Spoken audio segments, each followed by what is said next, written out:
I haven't aged a day, and I still have that shirt. I almost wore it today. Go ahead, Joe. I want to give you a chance. Thank you both. So my mom used to coach me for these.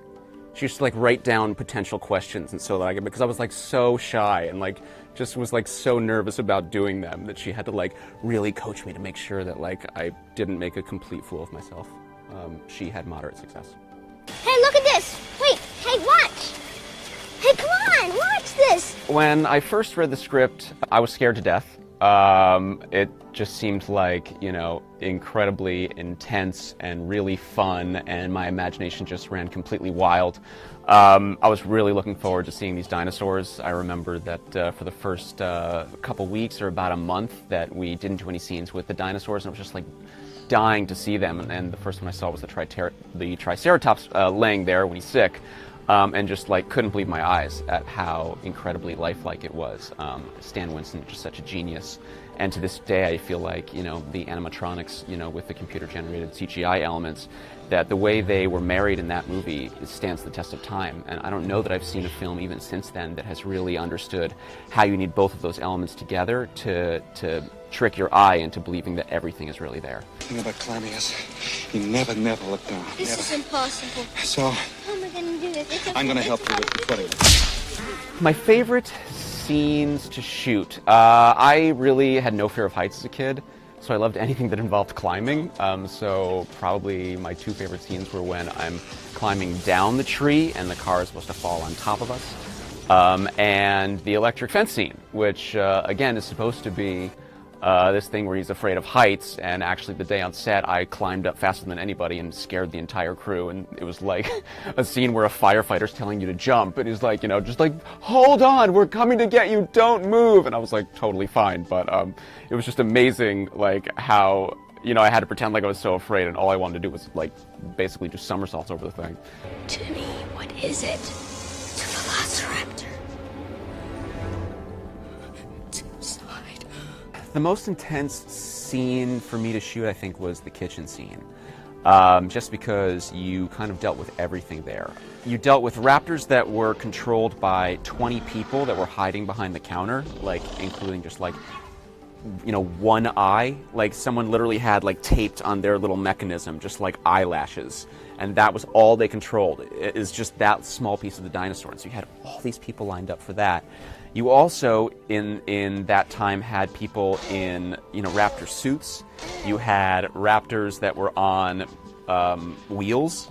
And I've told the story a lot, but at the time when I'm supposed to be running into the freezer, it was a raptor on wheels that was supposed to follow me. And I'm supposed to go left, and it's supposed to go to the right.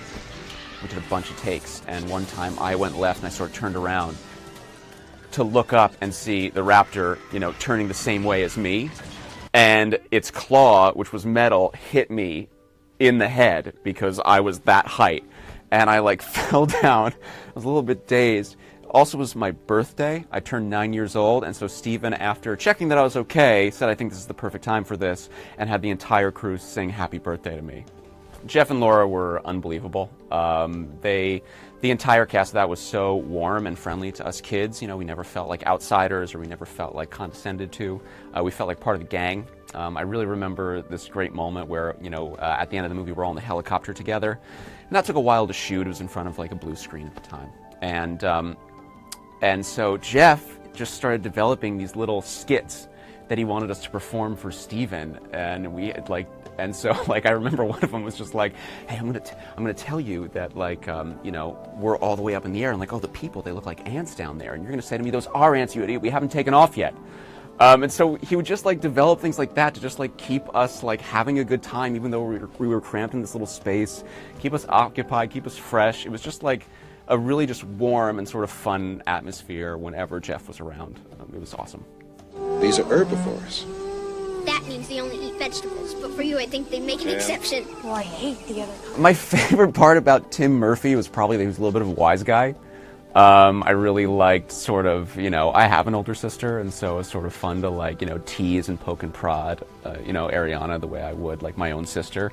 And so I really liked, you know, some more of his like humorous elements, his jokes.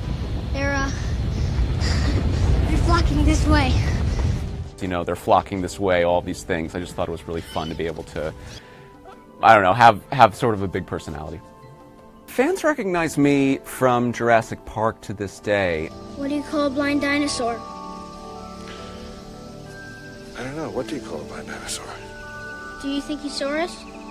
And man, I don't know how many times I've been told the joke, what do you call a blind dinosaur, in my life. But everybody, I know the punchline, okay? I already get it. Give me a new joke. Please, I beg you. Something I don't know the answer to.